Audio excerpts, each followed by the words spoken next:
प्यारे बच्चों, MP board class channel पर आप सभी का हार्दिक स्वागत है।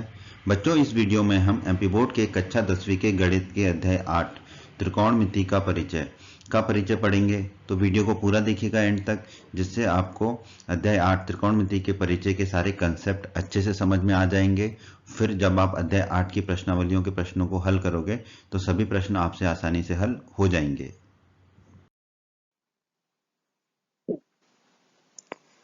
त्रिकोणमिति के बारे में दोस्तों आप लोग पहली बार पढ़ने जा रहे हैं और ये बहुत ही आवश्यक अध्याय है आपकी कक्षा 10 के लिए।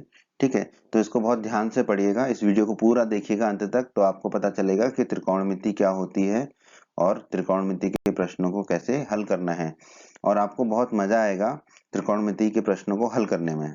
ठीक है दोस्तों, तो इस अध्याय में हम क्या अध्ययन करेंगे? हम अध्ययन करेंगे कि त्रिकोणमिति में एक समकोण त्रिभुज की भुजाओं और कोणों के बीच के संबंधों का जो अध्ययन किया जाता है उसे ही हम क्या कहते हैं? त्रिकोणमिति कहते हैं। ठीक है, तो त्रिकोणमिति क्या है? समकोण त्रिभुज की भुजाओं और कोणों के बीच के संबंधों का अध्ययन है। ठीक है, इस अध्याय में हम एक समकोण त्रिभुज की कुछ भुजाओं के कुछ अनुपातों को उनके न्यून कोणों के सापेक्ष में अध्ययन करेंगे, जिन्हें कोणों के त्रिकोणमितीय अनुपात कहा जाता है। ठीक है, तो समकोण त्रिभुज की भुजाएं कौन सी होती हैं? आधार, लंब और कर्ण। तो आधार, लंब और कर्ण की अनुपातों का उसके न्यून कोणों के सापेक्ष में अध्ययन करेंगे, क्योंकि समकोण त्रिभुज में एक कोण तो 90 डिग्री का होता है, उसको छोड़ के अन्य जो कोण होंगे वो न्यून कोण होंगे। उन दोनों न्यून कोण के सापेक्ष में अध्ययन करेंगे त्रिभुज की भुजाओं के कुछ अनुपातों को, यानी कि लंब, आधार और कर्ण के अनुपातों का, और इन्हीं को हम क्या कहते हैं? कोणों के त्रिकोणमितीय अनुपात कहते हैं।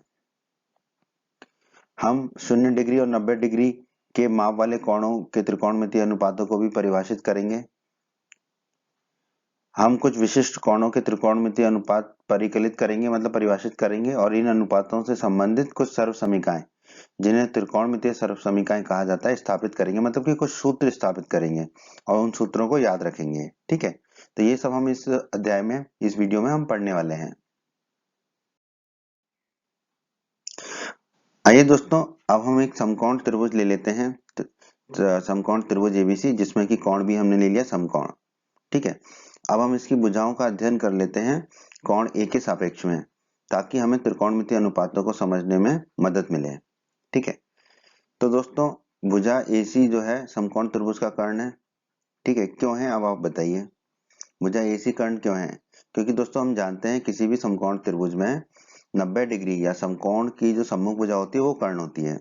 तो यहाँ पे हमने 90 डिग्री का कोण या समकोण किसे माना है? कोण बी को। ठीक है, तो कोण बी की सम्मुख भुजा एसी, तो एसी होगा हमारा कर्ण। ठीक है, तो कर्ण बहुत आसान होता है। समकोण त्रिभुज में जो समकोण की सम्मुख भुजा होती है वो कर्ण होती है। ठीक है, तो एसी यहाँ पे कर्ण हो गया। अब यहाँ पे कोण ए के सापेक्ष में, कोण ए कौन सा है? ये वाला कोण, इसके सापेक्ष में, मतलब इसके हिसाब से, कोण ए के हिसाब से भुजा बीसी की स्थिति पर ध्यान दीजिए। हम भुजा बीसी की स्थिति पर ध्यान देते हैं। ठीक है, तो ये जो भुजा है बीसी, यह भुजा कोण ए के सामने है, कोण ए के ठीक सामने है। ठीक है, देखो कोण ए दो भुजाओं से मिलकर बन रहा है, ए बी से और ए सी से। ठीक है, लेकिन बीसी जो है वो उसके सामने है। ठीक है, तो हम कह सकते हैं कि भुजा बीसी जो है कोण ए के सामने है। इस भुजा को हम कोण ए की सम्मुख भुजा कहेंगे, क्योंकि कोण ए के सामने है। तो ये सापेक्ष का मतलब यही होता है कि कोण ए के सापेक्ष में बीसी क्या है? सम्मुख भुजा है। तो हमने लिख दिया कोण ए की सम्मुख भुजा है बीसी। ठीक है, तो जो भी भुजा सम्मुख भुजा होती है वह उस कोण के सापेक्ष में क्या कहलाती है? लंब कहलाती है।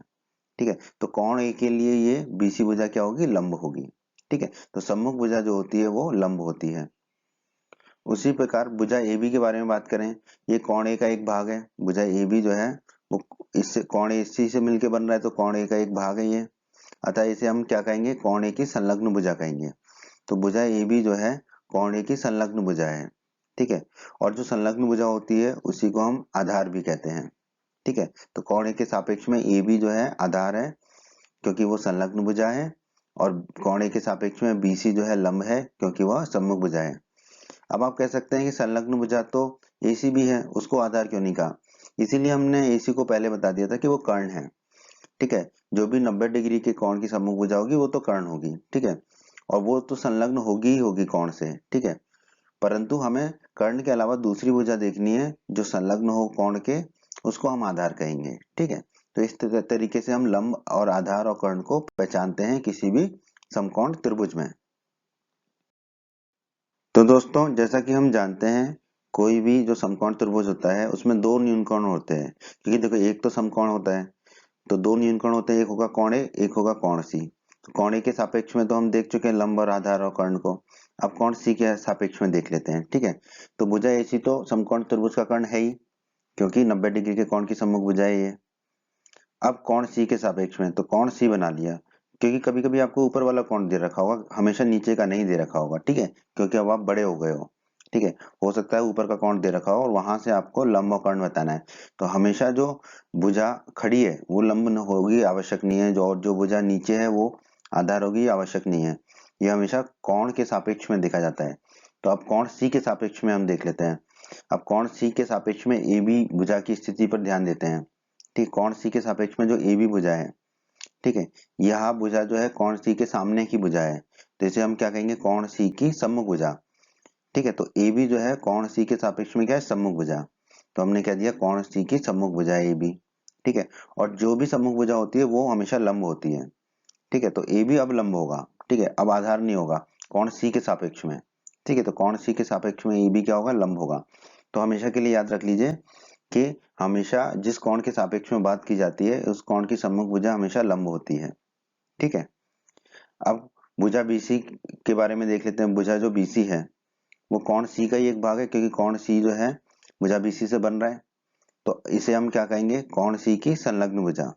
ठीक है, तो कोण सी की संलग्न भुजा कहेंगे, और कोण सी के सापेक्ष में जो भी संलग्न भुजा होगी वो उसका क्या कहलाएगी, आधार कहलाएगी। ठीक है, तो बीसी क्या कहलाएगी, आधार कहलाएगी। ठीक है, संलग्न तो कर्ण एसी भी है, पर एसी क्या है, कर्ण है। कर्ण के अलावा जो दूसरी भुजा संलग्न होगी उसी को हम आधार कहेंगे। तो यहाँ पर बीसी संलग्न है। ठीक है, तो बीसी क्या होगा, हमारा आधार होगा। तो इसलिए आधार और कर्ण हमेशा सापेक्ष में होते हैं कोण के। ठीक है, ये हम किस कोण की बात कर रहे हैं, अगर जैसे अभी हम कोण सी की बात कर रहे हैं तो ए बी लंब है और बीसी आधार है। ए बी लंब क्यों है, क्योंकि ए बी जो है कोण सी की सम्मुख भुजा है, और बीसी आधार क्यों है, क्योंकि बीसी जो है कोण सी की संलग्न भुजा है। ठीक है, कोण ए में बात करते हैं तो बीसी लंब होता क्योंकि वो सम्मुख भुजा होता कोण ए का, और ए बी जो है आधार होता क्योंकि वो कोण ए का संलग्न भुजा होता। ठीक है, तो इस तरीके से हम किसी भी कोण के सापेक्ष में लंब और आधार को निकालते हैं। और कर्ण तो 90 डिग्री के कोण की सम्मुख भुजा होती है। ठीक है, वो तो दोनों में एक ही होगा। ठीक है, उस समकोण त्रिभुज में कर्ण तो हमेशा 90 डिग्री के कोण की सम्मुख भुजा ही होगी।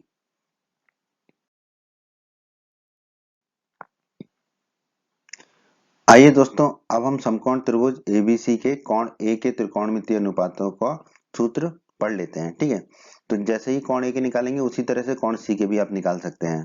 ठीक है, हम तरीका देखेंगे। तो दोस्तों एक होता है हमारा साइन ए। ठीक है, ये आपको याद रखना है, साइन ए होता है लंब बटे कर्ण।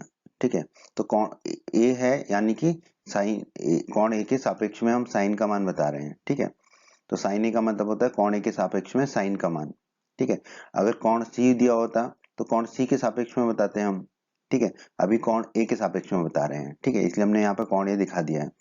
तो साइन ए होता है लंब बटे कर्ण। तो कोण ए के सापेक्ष में लंब क्या है दोस्तों, ये हमारा बीसी, तो हमने लिख दिया बीसी बटे कर्ण। कर्ण है 90 डिग्री के कोण की सम्मुख भुजा, एसी वो लिख दिया। ठीक है, और लंब क्या था यहाँ पे, कोण ए की सम्मुख भुजा यानी कि बीसी, तो लंब हो गया बीसी बटे कर्ण हो गया एसी। ठीक है, अब ये साइन और ए का गुणनफल नहीं है, साइन अलग है ए अलग है, ए कौन है हमारा। ठीक है, तो साइन और ए का गुणनफल नहीं है, साइन ए एक ही चीज है। ठीक है, ये एक अनुपात है किसका, लंब और कर्ण का। ठीक है, तो आप याद रख लीजिए हमेशा के लिए, साइन ए होता है लंब बटे कर्ण। कौन ए के सापेक्ष में हम बात कर रहे हैं। ठीक है, कॉस ए कॉस कौन ए के सापेक्ष में कॉस होता है दोस्तों आधार। आधार होता है कौन ए की संलग्न भुजा, तो ये है ए बी बटे कर्ण 90 डिग्री के कोण की सम्मुख भुजा। तो कॉस ए का सूत्र याद रख लीजिए, आधार बटे कर्ण, जो कि हो जाएगा ए बी बटे ए सी, लिख दिया हमने। फिर एक होता है टेन ए। कोण ए के सापेक्ष में टेन ए होता है लंब बटे आधार। कोण ए के सापेक्ष में लंब है हमारे यहाँ पर बीसी, कोण ए की सम्मुख भुजा, और आधार है कोण ए की संलग्न भुजा ए बी। ठीक है, तो टेन ए हो जाएगा हमारा लंब बटे आधार, सूत्र याद रख लीजिए हमेशा के लिए, बीसी बटे ए बी। फिर होता है दोस्तों कौसेक ए, ये होता है कर्ण बटे लंब। ठीक है, साइन ए था हमारा लंब बटे कर्ण, कौशेक ए उसका उल्टा है कर्ण बटे लंब। कर्ण होता है 90 डिग्री के कोण की सम्मुख भुजा जो कि है एसी, तो एसी हो जाएगा बटे में लंब। लंब कोण ए के सापेक्ष में, क्योंकि कौशेक ए है ना, तो कोण ए के सापेक्ष में उसकी सम्मुख भुजा कौन सी है, बीसी। ठीक है, तो लंब हो जाएगा हमारा बीसी। ठीक है, तो यहाँ पे हमने लिख दिया बीसी। फिर सेक ए, सेक ए होता है दोस्तों कर्ण बटे आधार, ये उल्टा होता है कौशे का। कौशे था आधार बटे कर्ण, सेक ए हो जाएगा कर्ण बटे आधार। कर्ण होगा 90 डिग्री के कोण की सम्मुख भुजा यानी कि एसी, तो हमने लिख दिया एसी बटे आधार। आधार सेक ए है तो कोण ए के सापेक्ष में उसकी संलग्न भुजा कौन सी है, ए बी, तो आधार हो जाएगा ए बी, तो बट्टे में लिख दिया हमने ए बी। फिर आ जाता है कॉटे। कॉटे होता है दोस्तों आधार बटे लंब, ये टेन ए का उल्टा होता है, टेन ए था लंब बटे आधार, कॉटे होता है आधार बटे लंब। कोण ए के सापेक्ष में आधार क्या होगा, कोण ए की संलग्न भुजा यानी कि ए बी, तो हमने लिख दिया ए बी। कोण ए के सापेक्ष में लंब क्या होगा, कोण ए की सम्मुख भुजा यानी कि बीसी, तो बट्टे में लिख दिया हमने बीसी। तो आप सूत्र ऐसे याद रख लीजिए, साइन ए बराबर लंब बटे कर्ण, कॉस ए बराबर आधार बटे कर्ण, टेन ए बराबर लंब बटे आधार।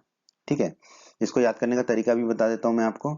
और कौशेक ए, सेक ए और कॉटे उल्टे होते हैं, कौशेक ए साइन ए का उल्टा होता है, कौशे सेक ए का, सेक ए जो है कौशे का उल्टा होता है, और कॉटे जो है वो टेन ए का उल्टा होता है। अब दोस्तों अगर हम लंब को अंग्रेजी में लिखें लंब, तो उसका पहला अक्षर हो गया एल। आधार को लिखें, आधार कार्ड आप जानते हैं आजकल आधार कार्ड चल रहा है, आधार कार्ड को अंग्रेजी में लिखे तो उसका पहला अक्षर आ जाता है ए। और कर्ण, कर्ण को अंग्रेजी में लिखे तो उसका पहला अक्षर आ जाता है के। ठीक है, तो अगर हम ऐसे लिख लें एल ए एल बटे के, ठीक है, तो इसको आप याद रखिए लाल बटे कक्का। ठीक है, लाल बटे कक्का।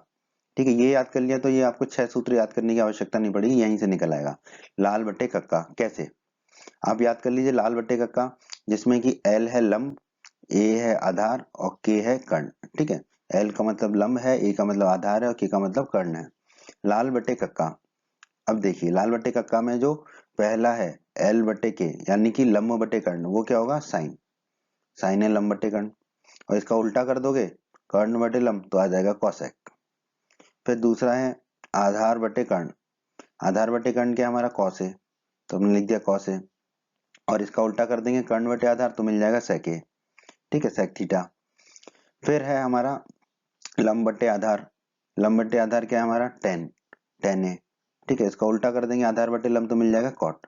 तो इससे आप याद रख सकते हैं लाल बटे कक्का से साइन कॉस और टेन का सूत्र क्या होगा, और उसको उल्टा कर देंगे तो कॉसेक सेक और कॉट का सूत्र आपको पता चल जाएगा। ठीक है, तो कभी भी आप भूलें तो लाल बटे कक्का लिख के आप याद कर पाएंगे कि साइन कॉस टेन का सूत्र क्या होगा। ठीक है, बहुत ही आसान है। आगे बढ़ते हैं दोस्तों, तो जैसा कि हम sine cos tan cosec sec और कॉट के सूत्र पढ़ चुके हैं, तो अब आप देखिए कि कॉसेक ए बराबर होगा एक बटा साइन ए, क्यों, क्योंकि देखो कॉसेक ए है कर्ण बटे लंब और साइन ए है लंब बटे कर्ण। ठीक है, तो दोनों एक दूसरे के उल्टे हैं। ठीक है, साइन ए है लंब बटे कर्ण, कॉसेक ए है कर्ण बटे लंब, एक दूसरे का उल्टा है, तो कॉसेक ए होगा हमारा एक बटे साइन ए, उसी प्रकार साइन ए होगा एक बटे कॉसेक ए। ठीक है, क्योंकि दोनों एक दूसरे के उल्टे हैं, साइन है लंब बटे कर्ण और कॉसेक है कर्ण बटे लंब। ठीक है, उसी प्रकार आप देखिए कॉस है आधार बटे कर्ण और सेक है कर्ण बटे आधार, तो हम लिख सकते हैं सेक के बराबर एक बटे कॉस है या कॉस ए बराबर एक बटे सेक है, क्योंकि दोनों एक दूसरे के उल्टे हैं। उसी प्रकार आप देखिए टेन ए और कॉटे को, टेन है लंब बटे आधार और कॉट है आधार बटे लंब, तो हम लिख सकते हैं कॉट बराबर एक बटे टेन और टेन बराबर एक बटे कॉट। ठीक है, तो ये आप याद रखिएगा।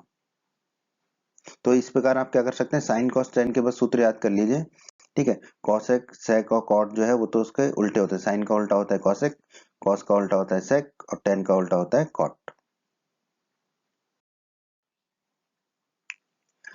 दोस्तों साइन ए हमने निकाला था अभी लंब बटे कर्ण यानी कि बीसी बटा एसी, और कॉस निकाला था हमने कॉस ए आधार बटे कर्ण यानी कि ए बी बटा एसी। ठीक है, और दोस्तों टेन निकाला था हमने लंब बटे आधार यानी कि बीसी बटा ए बी। ठीक है, लंब बटे आधार बीसी बटा ए बी था टेन, तो टेन ए बीसी बटा ए बी था। अब ऊपर और नीचे हम क्या करेंगे एसी का भाग दे देते हैं। ठीक है, तो टेन ए हो जाएगा बीसी बटा एसी, पूरे के बटे में आ जाएगा ए बी बटा एसी।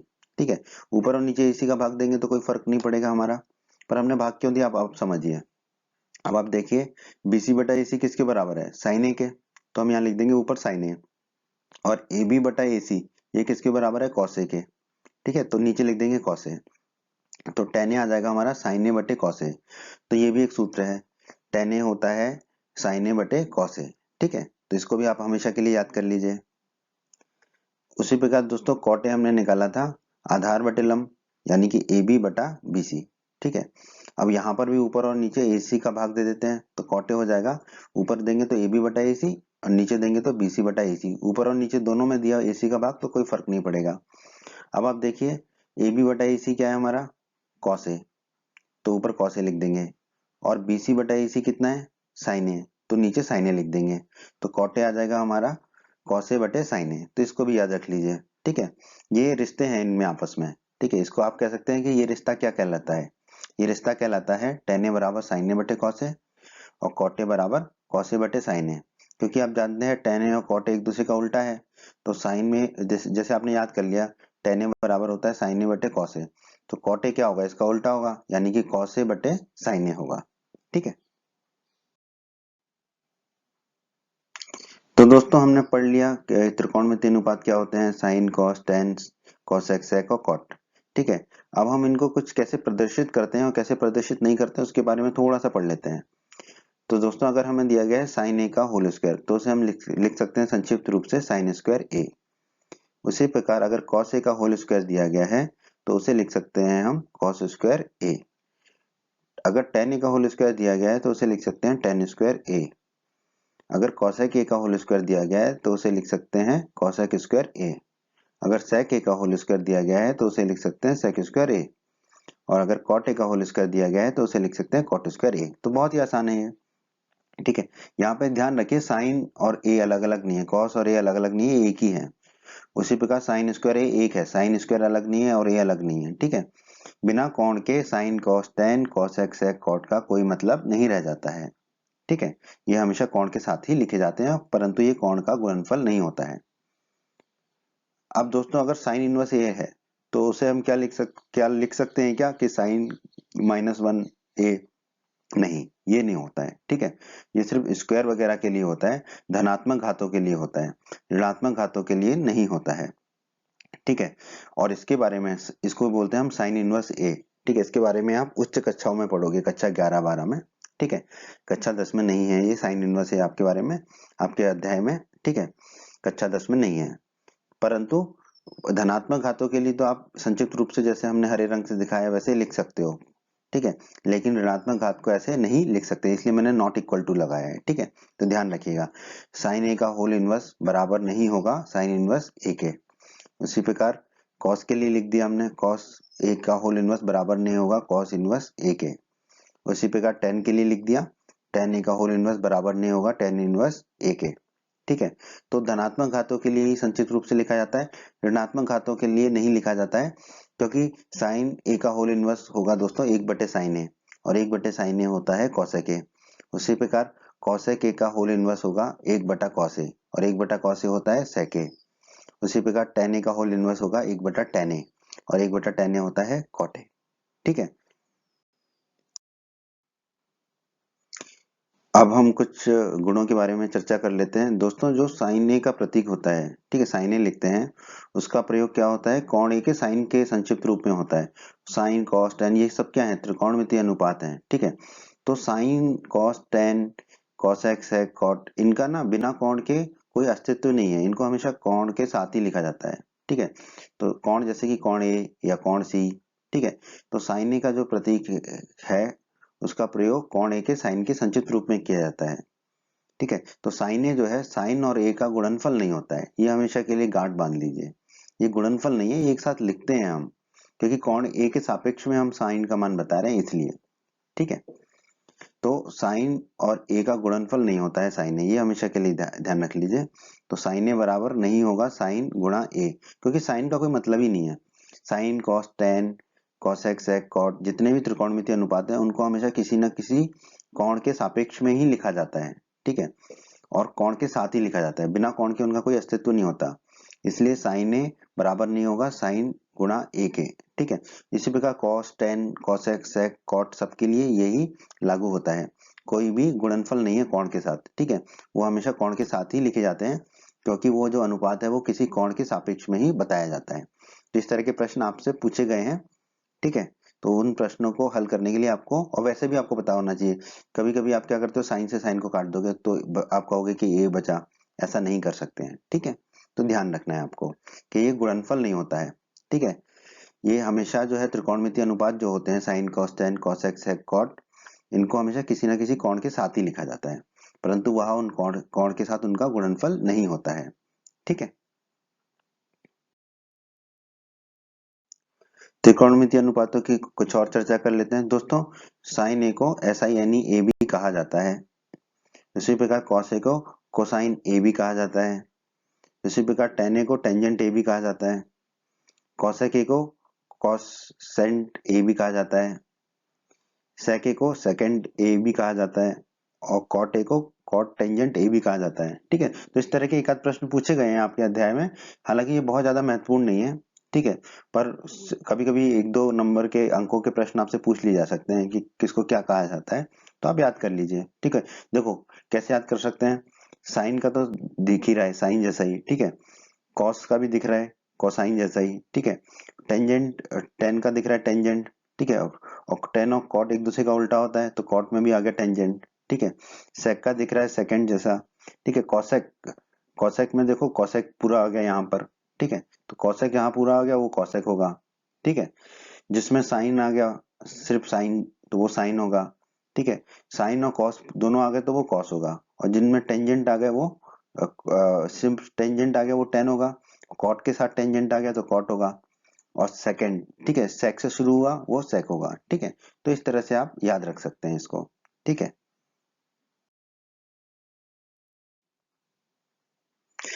दोस्तों कभी कभी ग्रीक अक्षर थीटा, ठीक है, थीटा बोलते हैं इसको, और ऐसा दिखता है, शून्य और बीच में एक डंडा, थीटा का प्रयोग कोण को प्रकट करने के लिए किया जाता है, ठीक है। तो कोण को प्रकट करने के लिए कई बार हम थीटा का प्रयोग करते हैं, ठीक है। तो ये थीटा अब आपको बहुत काम आने वाला है आपके अध्याय 8 में, ठीक है। यहाँ हमने 6 त्रिकोणमितीय अनुपात परिभाषित किए हैं, कौन कौन से, sine cos tan cosec sec और कॉट। यदि हमें कोई एक अनुपात ज्ञात हो तो हम अन्य अनुपातों को ज्ञात कर सकते हैं, ठीक है, प्राप्त कर सकते हैं। कैसे, ये जो है हम अध्याय 8 के जो प्रश्नावलियां हैं उनमें हमें करना है, तो हम कर सकते हैं, ठीक है। अगर हमें कोई भी एक अनुपात पता है तो बाकी अन्य पांचों अनुपातों को हम उस एक अनुपात से प्राप्त कर सकते हैं। बच्चों अगर आप हमारे एमपी बोर्ड क्लास चैनल पर नए हैं और आपने अभी तक अगर हमारे चैनल को सब्सक्राइब नहीं किया है तो सब्सक्राइब बटन को दबाकर हमारे चैनल को सब्सक्राइब कर लें और बेल आइकन को भी दबा दें, जिससे आपको हमारे चैनल के नए नए वीडियोस के नोटिफिकेशन सबसे पहले मिलेंगे। और जब भी आप यूट्यूब पर सर्च करोगे वीडियोस को तो हमारे चैनल के वीडियोस आपको ऊपर नजर आएंगे। और आपको इस अध्याय का कोई भी वीडियो देखना है तो आप आई बटन पर क्लिक करें, आई बटन पर क्लिक करने से आपको इस अध्याय के सभी वीडियोस के लिंक मिल जाएंगे। आइए दोस्तों अब हम कुछ विशिष्ट कोणों के त्रिकोणमितीय अनुपात ज्ञात कर लेते हैं, ये आपको याद होने चाहिए, ठीक है। ये विशिष्ट कोण कौन कौन से हैं, 0 डिग्री 30 डिग्री 45 डिग्री 60 डिग्री और 90 डिग्री, ठीक है। इन कोणों के त्रिकोणमितीय अनुपात, त्रिकोणमितीय अनुपात क्या होते हैं, sine cos tan cosec sec और कॉट, ठीक है। तो हम शुरुआत करते हैं साइन थीटा से, ठीक है। तो यहाँ पे कोण को हम थीटा से दर्शा रहे हैं, ठीक है। तो 0 डिग्री होगा तो साइन थीटा का मान कितना होगा, यानी कि साइन 0 डिग्री का मान कितना होगा दोस्तों, 0, ये आपको याद रखना है, ठीक है। और साइन 90 डिग्री का मान होता है दोस्तों 1, ठीक है। तो ये आपको याद होना चाहिए, साइन 0 डिग्री 0 होता है, साइन 90 डिग्री 1 होता है, ठीक है, ये याद होना चाहिए आपको। और साइन 30 डिग्री का मान होता है 1/2, यानी कि आधा, ठीक है, 0.5, तो 1/2 होता है साइन 30 डिग्री, ठीक है। और साइन 45 डिग्री होता है दोस्तों 1/√2, और साइन 60 डिग्री होता है दोस्तों √3/2। तो ये आपको याद होने चाहिए। देखो पहला तो बहुत आसान है, 0 डिग्री साइन 0 डिग्री 0 है, और साइन 90 डिग्री 1 है। साइन 30 डिग्री भी आसान है 1/2, साइन 45 डिग्री भी आसान ही है 1/√2, साइन 60 डिग्री भी करीब करीब आसान है √3/2, ठीक है। अब दोस्तों हम आगे पढ़ेंगे, ठीक है, कि कॉस थीटा बराबर होता है साइन 90 डिग्री माइनस थीटा, ये एक सूत्र होता है, तो इससे हम कॉस के मान निकालते हैं, हालांकि वो भी आपको याद रखने हैं। तो कॉस 0 डिग्री कितना होगा, साइन इस सूत्र में रखेंगे, थीटा की जगह रखेंगे 0, तो sine 90 degree minus 0 degree, theta की जगह रखा 0, कॉस 0 निकालना है, तो साइन 90 डिग्री माइनस 0 डिग्री, 90 में से शून्य जाएगा तो 90 बचेगा, तो कॉस शून्य मिलेगा हमें साइन 90 के बराबर। साइन 90 कितना था 1, तो कॉस शून्य का मान कितना आ जाएगा 1 आ जाएगा। ठीक है, अब कॉस 30 डिग्री एक एक करके निकालेंगे सारे। कॉस 30 डिग्री कितना होगा, सूत्र में रख देंगे कॉस थीटा बराबर साइन 90 माइनस थीटा, तो कॉस 30 डिग्री हो जाएगा साइन 90 डिग्री माइनस 30 डिग्री। 90 में से 30 जाएगा तो कितना बचेगा 60, तो कॉस 30 डिग्री बराबर हमें मिलेगा साइन 60 डिग्री। ठीक है, साइन 60 डिग्री कितना है दोस्तों, साइन 60 डिग्री है अंडर रूट 3/2, तो कॉस 30 कितना हो जाएगा अंडर रूट 3/2। अब निकाल लेते हैं कॉस 45 डिग्री। कॉस 45 कितना होगा साइन 90 माइनस थीटा, यानी कि साइन 90 माइनस 45 डिग्री, तो कॉस 45 कितना आ जाएगा दोस्तों, साइन 90 में से 45 गए तो साइन 45 डिग्री। ठीक है, तो कॉस 45 और साइन 45 बराबर हो गए। कॉस 45 है 1/√2, तो साइन 45 है 1/√2, तो कॉस 45 भी हो जाएगा 1/√2। अब निकाल लेते हैं हम कॉस 60 डिग्री। कॉस 60 डिग्री कितना होगा साइन 90 माइनस थीटा, यानी कि साइन 90 माइनस 60 डिग्री, तो कॉस 60 डिग्री आ जाएगा हमारा साइन 90 में से 60 गए तो 30, तो साइन 30 डिग्री। साइन 30 डिग्री कितना था 1/2, तो कॉस 60 डिग्री आ जाएगा 1/2। अब निकाल लेते हैं कॉस 90 डिग्री। कॉस 90 डिग्री कितना होगा दोस्तों, साइन 90 माइनस थीटा, यानी कि साइन 90 माइनस 90 डिग्री, तो कॉस 90 आ जाएगा दोस्तों हमारा साइन 90 में से 90 गए तो शून्य, साइन 0 डिग्री, और साइन 0 डिग्री कितना है 0, तो कॉस 90 आ गया 0। ठीक है, तो देखो आपको साइन तो याद करना ही पड़ेगा। साइन 0 होता है 0, साइन 90 होता है 1, साइन 30 डिग्री होता है 1/2, साइन 45 होता है 1/√2, कॉस 60 होता है अंडर रूट 3/2। अब कॉस को आप कैसे याद रख सकते हैं, देखो साइन 90 जो होता है वो होता है कॉस 0, तो कॉस 0 हो गया 1, साइन 0 जो होता है वो होता है कॉस 90, कॉस 90 हो गया 0। ठीक है, फिर 45 डिग्री में दोनों बराबर होते हैं, तो दोनों का 45 डिग्री 1/√2 होगा। ठीक है, तो कॉस 30 कितना होगा जितना कि साइन 60 है, साइन 60 है अंडर रूट 3/2, तो कॉस 30 हो गया अंडर रूट 3/2। कॉस 60 कितना होगा जितना कि साइन 30 है, साइन 30 डिग्री 1/2, तो कॉस 60 हो गया 1/2। तो दोस्तों हमने साइन थीटा और कॉस थीटा के मान देख लिए, अब टेन थीटा के मान देख लेते हैं कैसे निकालेंगे और कैसे याद रखना है। ठीक है, वैसे तो आपको ये याद ही होने चाहिए सारे ना, बहुत आसान है। तो दोस्तों टेन के बारे में हमने पढ़ा था, टेन होता है साइन थीटा बटे कॉस थीटा, टेन थीटा होता है साइन थीटा बटे कॉस थीटा। ठीक है, तो टेन 0 डिग्री का मान कितना होगा दोस्तों, टेन 0 डिग्री का मान होगा साइन 0 डिग्री बटे कॉस 0 डिग्री। साइन 0 डिग्री है 0, तो लिख दिया 0, बटे कॉस 0 डिग्री है 1, तो बटे में लिख दिया 1, 0 बटे 1 कितना होता है 0, तो टेन 0 डिग्री हो गया हमारा 0। अब निकाल लेते हैं टेन 30 डिग्री। टेन 30 डिग्री कितना होगा दोस्तों, साइन थीटा बटे कॉस थीटा, यानी कि साइन 30 डिग्री बटे कॉस 30 डिग्री। साइन 30 है 1/2, तो लिख दिया 1/2। कॉस 30 है अंडर रूट 3/2, तो लिख दिया अंडर रूट 3/2। ऊपर बटे में 2 है, नीचे भी बटे में 2 आपस में कट जाएगा, तो क्या मिलेगा हमें 1/√3, तो यहाँ लिख दिया हमने 1/√3। ठीक है, अब टेन 45 डिग्री। टेन 45 डिग्री कितना होगा दोस्तों, साइन थीटा बटे कॉस थीटा, यानी कि साइन 45 डिग्री बटे कॉस 45 डिग्री। साइन 45 है 1/√2 लिख दिया हमने, बटे में कॉस 45 डिग्री है 1/√2 वो भी लिख दिया। ऊपर अंडर रूट बटे में अंडर रूट 2 है, नीचे भी बटे में अंडर रूट 2 है, तो आपस में कट जाएगा, बचेगा 1/1, 1/1 होता है 1, तो टेन 45 डिग्री आ गया 1। टेन 60 डिग्री का मान निकाल लेते हैं दोस्तों। टेन 60 डिग्री होगा साइन 60 डिग्री बटे cos 60 degree. Tan sine 60 degree under root 3/2, तो लिख दिया हमने, बटे में कॉस 60 डिग्री है 1/2, तो 1/2 लिख दिया। ऊपर बटे में 2 है, नीचे भी बटे में 2 है, आपस में कट जाएगा, तो क्या बचेगा हमारा अंडर रूट 3/1, यानी कि अंडर रूट 3, तो टेन 60 डिग्री आ गया हमारा अंडर रूट 3। अब टेन 90 डिग्री निकाल लेते हैं, ये होगा साइन 90 डिग्री बटे कॉस 90 डिग्री। साइन 90 डिग्री है 1, तो लिख दिया 1, बटे में कॉस 90 डिग्री है 0, तो लिख दिया 0, तो आ गया 1/0। अब बटे में अगर 0 है तो वो हो जाता है अनंत, इनफाइनाइट, या हम कहते हैं अपरिभाषित। ठीक है, या इनफाइनाइट। ठीक है, तो टेन 90 डिग्री का मान आ गया इनफाइनाइट, अपरिभाषित।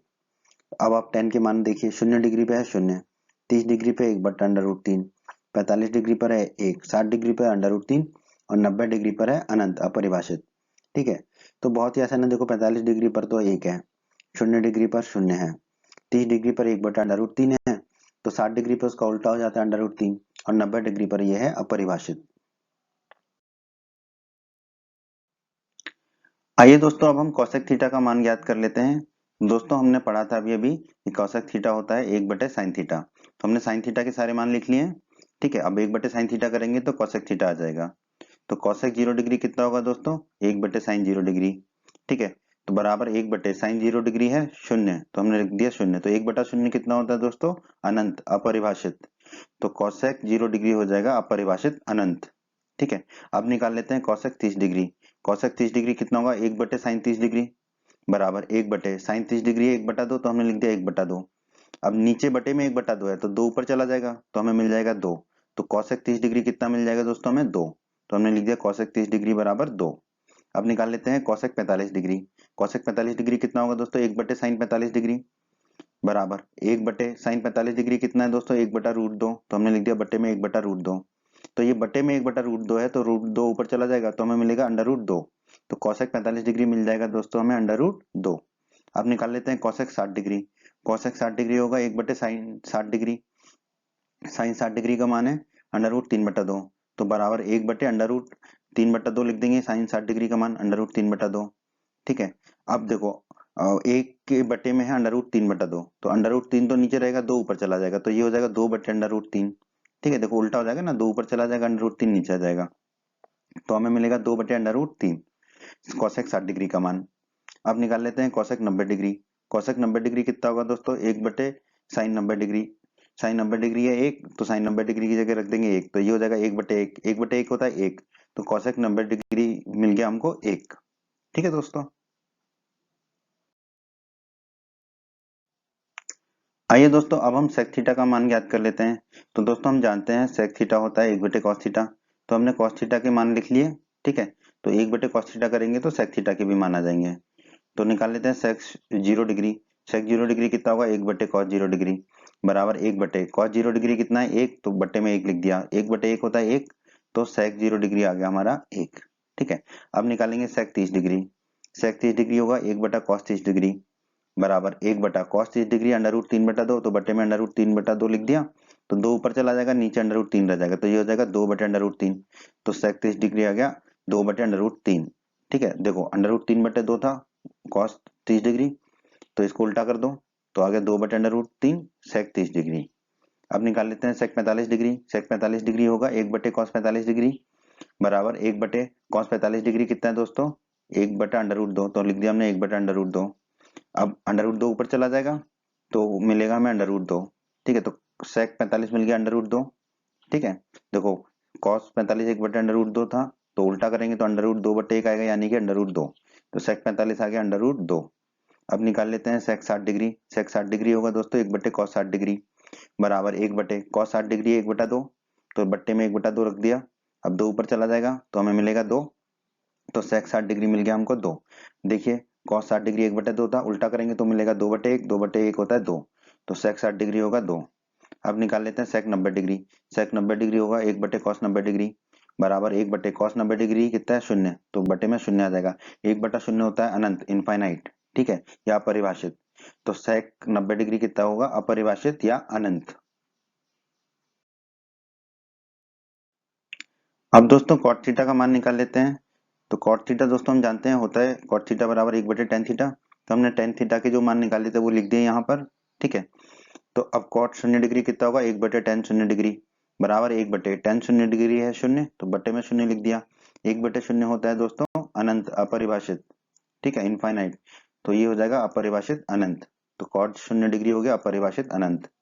अब cot 30 डिग्री निकाल लेते हैं। cot 30 डिग्री होगा दोस्तों 1/tan 30 डिग्री बराबर 1/tan 30 डिग्री 1/√3, तो लिख दिया बटे में 1/√3। तो √3 ऊपर चला जाएगा तो हमें मिलेगा √3। तो cot 30 डिग्री मिल जाएगा √3। अब देखिए tan 30 था 1/√3, इसको उल्टा करेंगे तो कितना होगा? √3/1, यानी कि √3। अब tan 45 डिग्री निकाल लेते हैं। cot 45 degree. cot 45 डिग्री होगा दोस्तों 1/tan 45 डिग्री बराबर 1/tan 45 है 1, तो बटे में 1 लिख दिया। तो 1/1 होता है 1, तो cot 45 डिग्री आ गया हमारा 1, तो हम लिख देंगे cot 45 1।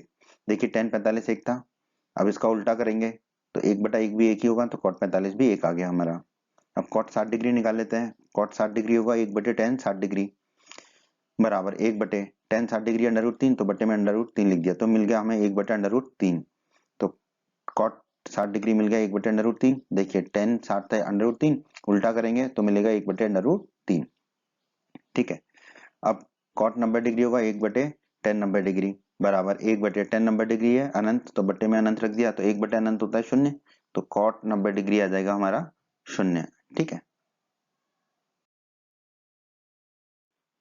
तो दोस्तों अब ये जो टेबल है, सारणी है, आपको याद होनी चाहिए। ठीक है, साइन 0 होता है 0, साइन 30 होता है 1/2, साइन 45 होता है 1/√2, साइन 60 होता है √3/2, साइन 90 होता है 1, कॉस 0 होता है 1, कॉस 30 होता है √3/2, कॉस 45 1/√2, 60 कॉस 60 होता है 1/2 और कॉस 90 होता है 0, टेन 0 होता है 0, टेन 30 डिग्री 1/√3, टेन 45 1, टेन 60 √3 और टेन 90 अपरिभाषित अनंत, कॉसेक 0 अपरिभाषित अनंत, कॉसेक 30 2, कॉसेक 45 √2, कॉसेक 60 2/√3, कॉसेक 90 1, सेक 0 1, सेक 30 2/√3, सेक 45 √2, सेक 60 2, सेक 90 अपरिभाषित अनंत, कॉट 0 अपरिभाषित अनंत, कॉट 30 √3, कॉट 45 1, कॉट 60 1/√3 और कॉट 90 0। ये कैसे निकालना है ये हम देख चुके हैं। ठीक है, तो आपको ये याद होने चाहिए। देखो जिसको ये याद होंगे वो प्रश्न को थोड़ा जल्दी कर पाएगा, और जिसको याद नहीं हो पा रहे हैं वो साइन के तो याद कर ले और फिर बाकियों को निकाल ले, जैसे हमने सिखाया है कि कैसे निकालना है। ठीक है, अब ये आपके ऊपर है कि आप इसको कैसे करते हैं। शुरू में आप साइन के याद करें, ठीक है, एक एक दिन में एक एक याद करें, पहले साइन फिर कॉस फिर टेन, फिर बाकी तो उल्टे ही करने हैं। ठीक है, तो 3-4 दिन में आपको सारे याद हो जाएंगे। ठीक है, वीडियो को एक बार दोबारा भी देखें ताकि आपको समझ में आएगा कि कैसे हमने क्या निकाला है। ठीक है, यहाँ पर हम त्रिकोणमितीय अनुपातों का एक गुण देख लेते हैं।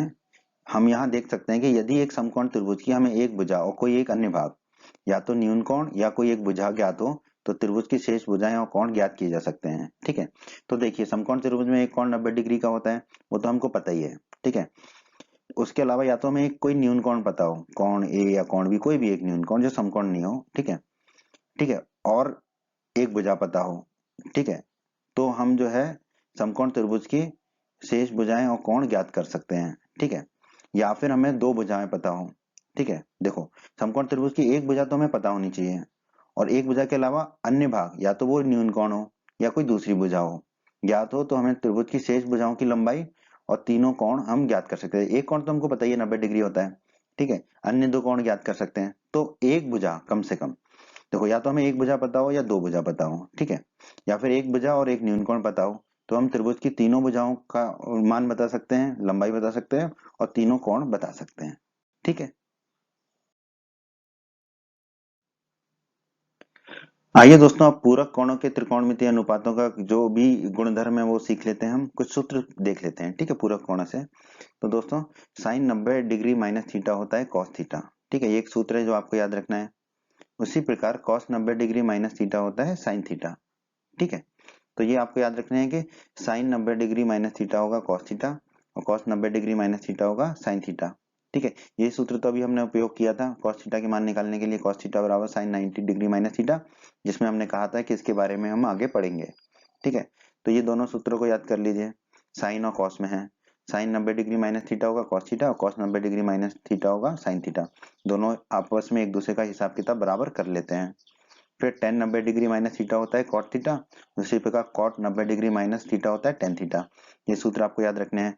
तो टेन और कॉट का एक युग्म बन रहा है, पेयर बन रहा है। ठीक है, 90 degree minus theta, tan 90 degree minus theta होगा कॉट थीटा और कॉट 90 डिग्री माइनस थीटा होगा टेन थीटा। उसी प्रकार युग्म बनेगा सेक 90 डिग्री माइनस थीटा होगा कॉसेक थीटा और कॉसेक 90 डिग्री माइनस थीटा होगा सेक थीटा। तो इन दोनों का युग्म बनेगा।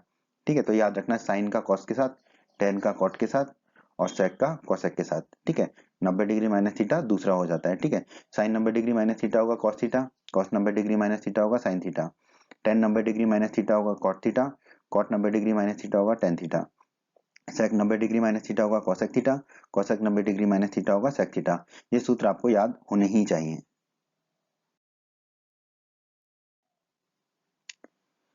त्रिकोणमितीय सर्वसमीकाएं, त्रिकोणमितीय सर्वसमीकाएं मतलब सूत्र ही समझ लीजिए। ठीक है, त्रिकोणमितीय के कुछ सूत्र। तो दोस्तों अध्याय 9 में हमने पढ़ा था एक समीकरण को एक सर्वसमीका तब कहा जाता है जबकि वह संबंधित चरों के सभी मानों के लिए सत्य हो। तो त्रिकोणमितीय सर्वसमीकाएं क्या होगी? इसी प्रकार एक कोण के त्रिकोणमितीय अनुपातों से संबंधित सर्वसमीका को त्रिकोणमितीय सर्वसमीका कहा जाता है, जबकि यह संबंधित कोणों के सभी मानों के लिए सत्य होता है। ठीक है, तो हम कुछ त्रिकोणमितीय सर्वसमीकाएं भी पढ़ने वाले हैं।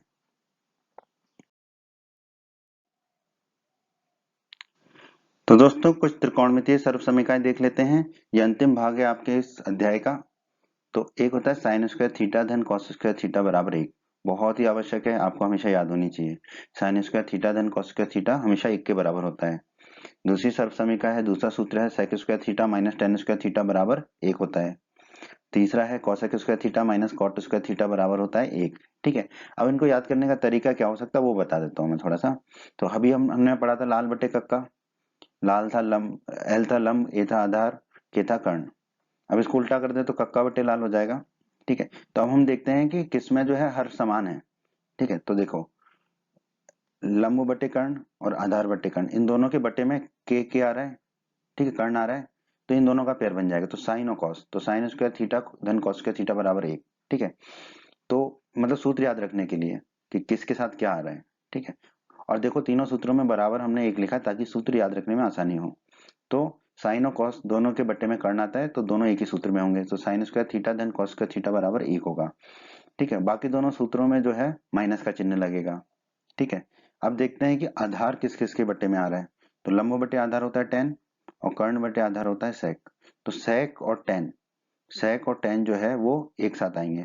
तो sec square theta minus tan square theta हो गया आपका 1। फिर देखते हैं कि जो है हमारा लंब किस में आ रहा है। cosec में आ रहा है कर्ण बटे लंब, और कॉट में आ रहा है लंब बटे में देखना है हमें ना।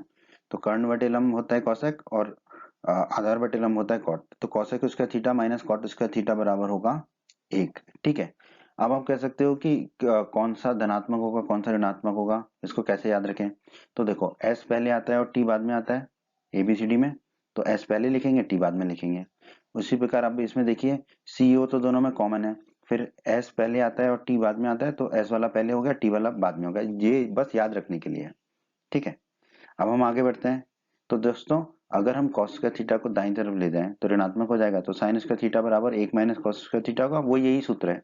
ठीक है, इसमें बस cos स्क्वायर थीटा को दाईं तरफ ले गए तो ऋण का हो गया। तो साइन स्क्वायर थीटा को हम 1 माइनस कॉस स्क्वायर थीटा भी लिख सकते हैं। उसी प्रकार अगर हम इसी सूत्र में कॉस को ना ले जाके साइन को ले जाते दाईं तरफ, तो बाईं तरफ क्या बचता है कॉस स्क्वायर थीटा। तो कॉस स्क्वायर थीटा बराबर हमें मिलता है 1 माइनस साइन स्क्वायर थीटा। तो ये तीनों एक ही सूत्र हैं। तो आप बस याद रखिए साइन स्क्वायर थीटा धन कॉस स्क्वायर थीटा बराबर 1। कभी कभी क्या होता है 1 माइनस कॉस स्क्वायर थीटा लिखा हुआ है तो उसको आप सीधे सीधे साइन स्क्वायर थीटा लिख सकते हैं, या 1 माइनस साइन स्क्वायर थीटा लिखा है तो उसको आप सीधे सीधे कॉस स्क्वायर थीटा लिख सकते हैं।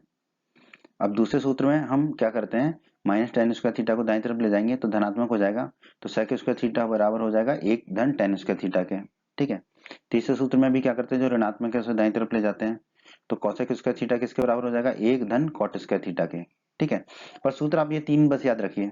साइन स्क्वायर थीटा धन कॉस स्क्वायर थीटा बराबर 1, sec square theta minus tan square theta बराबर 1, cosec square theta minus cot square theta बराबर 1। तो दोस्तों त्रिकोणमिति के परिचय में इतना ही है। अब हम प्रश्नों को हल करेंगे।